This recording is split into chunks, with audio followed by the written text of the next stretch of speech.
Yeah, malo soifua, malo sabo. Today's episode, we're gonna talk about everything election. As you can see behind me, we have the HRPP headquarters on that white tent. Kula Epa is there right now, probably having his breakfast. We couldn't get in to talk to him. Yeah, this election started off from a historical point, being the first female prime minister of Samoa's history, which came with a lot of dramas, which then the reach of social media has taken this drama all over the round, like all over the corners of the world. It's also interesting to see how the Samoan abroad takes what's happening on the ground. But yeah, this election started with the rejection of the budget, then led to the dissolvement of parliament, which then the court ordered to have a national election within 3 months. There's a strong sense of confusion and doubt especially amongst the younger voters, the younger generation. They are unsure about how many parties that is actually running for the election. There's doubt about the policies, and they also don't trust most of the politicians. They think they give great speeches, but they always doubt the true intention, right? So we're gonna walk around town. We're gonna ask some locals about what they think of the election, because yeah, we're a couple of days away from voting someone in who holds the fate of Samoa for the next 5 years. In 20 plus years, we're gonna look back at these videos and assess how our country has evolved, or if we ever did evolve. But yeah, let's bang it out. Let's go see what the locals think. And then let's have your take on it. Let's go. Uso, ole aso lang ho ngai de I mayor ka ko pa lokal la sauri masingafo. Malo faftay mo fafsiti. Pawale talo le yeye talo ide di fo ide mafofopoto ele ngate fo ide. Ni tero fato singale yeye oni shifu yo mo mi ulu tupu mai. Fidi fo ya mal poto parte talo ide fo ide Wo fio uso. dua tolo ini ito sang. Ki pa lokal la. Ya. Malo. Ki no e fia ye pa ki de le.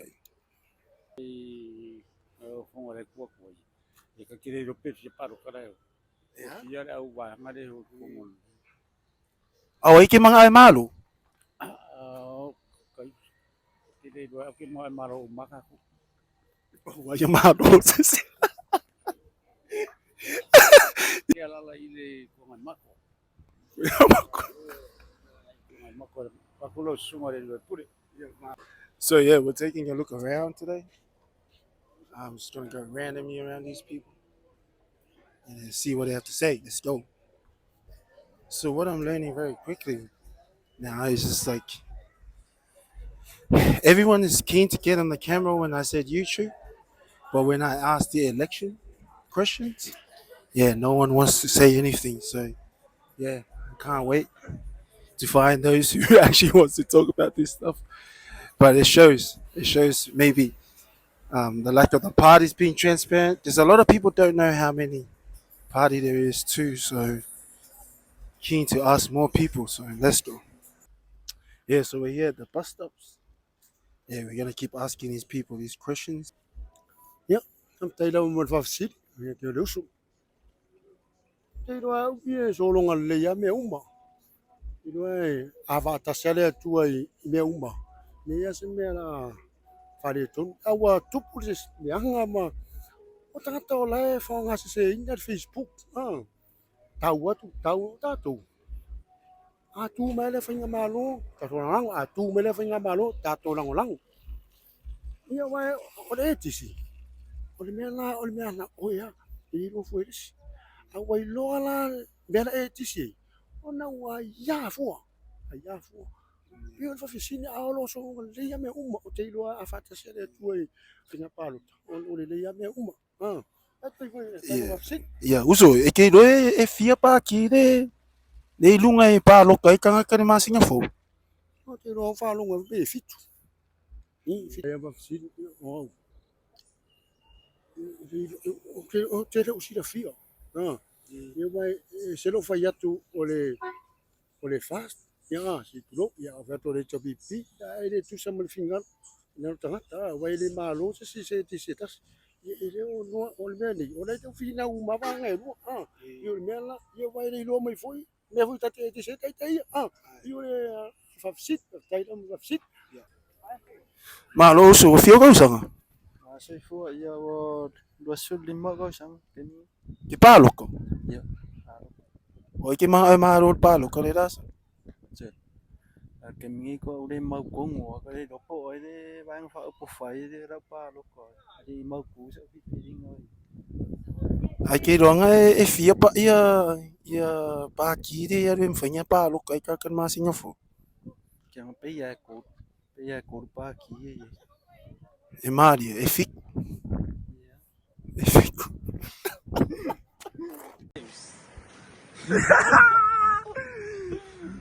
O ke ma ro pa lo ko. lo ke ma lo cha fi Ai se mai ra ko ka mo ko ra do ise de ko ba ingat ngali cha fi ngapai o anga ru nga e cha pipi nyo fo. kede ni cha fi pa yo ko de ko singo de Pakai macam pipi dah, itu singgul. Gelap. O ai lo ngo vita fio ka usang. urimo O fer ko o ku fio po o lo fisiri. O ke ma ro pa lo kan masinga fo. ki luara so le ke wa ka fa ya ko ma lo le cha pipi so le ke wo ku le fast so le makanga ko ra para le ka fa ya Ia nga e puler ka kan me pa lo ka. ke luara pre apa si ara pa fa ku ma ro ngai ru Sorry. E ke lo e fia pa ki de ma fanya pa lo kai ka kan masinga fo. ke ri lu ke le nga ke si le fa me ko ri lu A fa fia la nga e pa lo ka pe ai de lo me ki pa lo ka. ya ko pa ro ka le ma lo orang aku Ma lo e ko fiku ia pa ki de fanya pa lo ka. Ko ke de ya. ni kwa iki Ki mga se furfa. ma ko fa ko luingo Ya ki mga fa ku uma ka. Fa ku uma pa ki. Ya ma lo wa uso. O lo ngo. Rồi ngồi tu lại, Ya o fe lo. chỉ nó phơi là phiêu tu phiêu bỏ. Ya o fesin. O ai ki mga ma lo pa lo kan masinga fo. Baru fast eh. Kaya me bawai, bawai olo, bawai mga nisi me kaya ko olo. Ale ala wo suile ka ia fast. Que de supporting foi le si pa ki ya sab. Ya, em foi ver uma coisa por para kaya me bawai. O ya le fast ha. Ang mga ko cool fast. Kaya uya cool fast, ya pa uya ya kisu. Ya kako fika ko de orang ay ka kaya. Pwesing kang ka de orang ay ka kaya de kang ufi. Kako fika ko de sila ka la ka kung ka ko kama ipa ka kama ipa ka ay lu sila ka la. Yang ada dah aku mai fast. Kira ada isi swingan malu di mede dah ye. Ya kau fai pau se lo. Ya pau fai kiso mo ngai af kawali. Ya mesti vai ave pasi o fiangai peda koma. Kau dengar ngawal ke va ya se sama kalangan. Porque aquilo kupulanga ga ko ere inka le si me ya. Ai ma fau wai. Io o kaka ya le la fai fi feeling e effect le lumanga yo ga ko. Sa oleh dia ulang hari nengok pak fai ya. Dia ulang hari kau ke di si ulang pengufi. Vai singa kung kao ka ko mire kung fica ko lai me kiri vai kai por fanguingo por panko te dua kala nimba ya se kau nga de ya vai me kai nga aku malora malo dia ya pa uma me olo ai se fica nga kamai kupe ya vai au me se au kala nga kere lungar kau kama ifa kau vai ya biko ida no me nga de mama la mai kupurang kala vo ka ke do fa ka ko yo ka kupurang kala vo se foi com a mi pape ya nga fa aku se di mo ko de do pa ka di da ka di ngai O le ala sau kala fai to kupulanga de kau de inka lesin ka upu fa. ya pa ora fo ko nga ya o ko ke fe ya ko lo ko fa i me a ko lo ko ma ya ko fo lo ko pe eso ka ma do fa ya ko fo lo ko pe eso ka ma Kira nga pa lo ka sa ore cha pipi. Asia Ongo ke le fo yo ngai meri dei yang fa ye cha pipi ya ware ko ko inga ko ko. ka ngora fai me se me ka si HRPP nga wai lo nga fai o mangi to ko ku. Ya o me yo wafu wa pe yo mana va de. Yo pe ore cha pipi ya ring fa yo ma ya ma me. Ya me se ka ko fa de mai. O ya den ko kala ke nga mai fa. Ya pe yo ka mi nga ko me cha pipi de nga fucking o inga ya nga wenga nga ma ko ngia ya kong kala ke fa ya nga. Ai we de HRPP nga wa lo an ko HRPP. De ai ya mane sida nga me ke supporting nga ro ang ko de cha pipi. Kula fongo ya de winga ro fa fiti. Kula Ila ko me ya la fai lu manga. So se pa ki ai le lam fai pa lo ka ya la ko fufuanga vo nya mo lu manga. o si me de ke wa nong long ko de cha pipi yo me ya pension la si ya pension ma le sida me de la mo fu ai ku pe mo pepe va ko fa nga fa ke de la fa ku pula ia per ko ke de ka ka ko ku Na ko ke lo fa nga wa. ya wa le la ma kan fai ngai pepe ke nya ka ku pe wa le sa kan ben Sama sana. Si sa lo ke le we nga. Wa yo le fisil. O ke mga ai ma ro pa lo kan ma sin fo.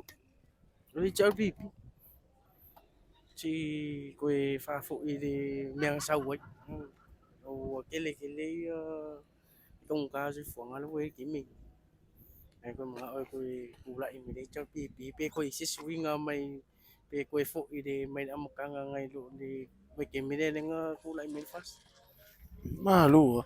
Ai ke ya ru ya HRPP nga ya ru lo an ko. ya o si kulang ang papel O le si me nga fa o po lu. Uso e ke lo e fie ya pa ki rim fa nya pa lo kan ma sin fo.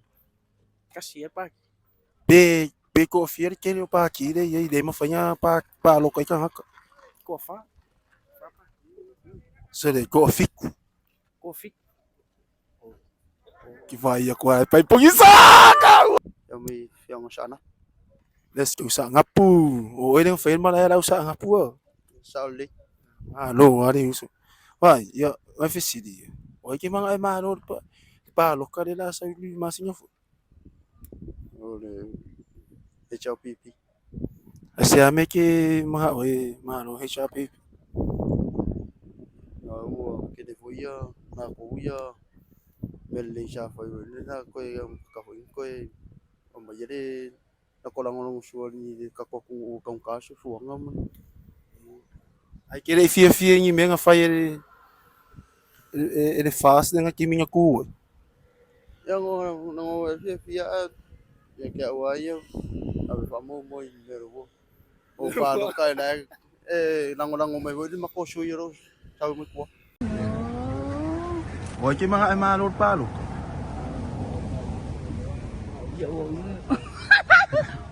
Mga umay paano kay kasi o pa kasi mayafat. Ang makuya o iya mabayang. O ai la ya ro fa ma ba. Nga mayafat. Oi, yo ke ale ke ku i me ala sa. Sige. O ya ke mga ai ma ro pa lo.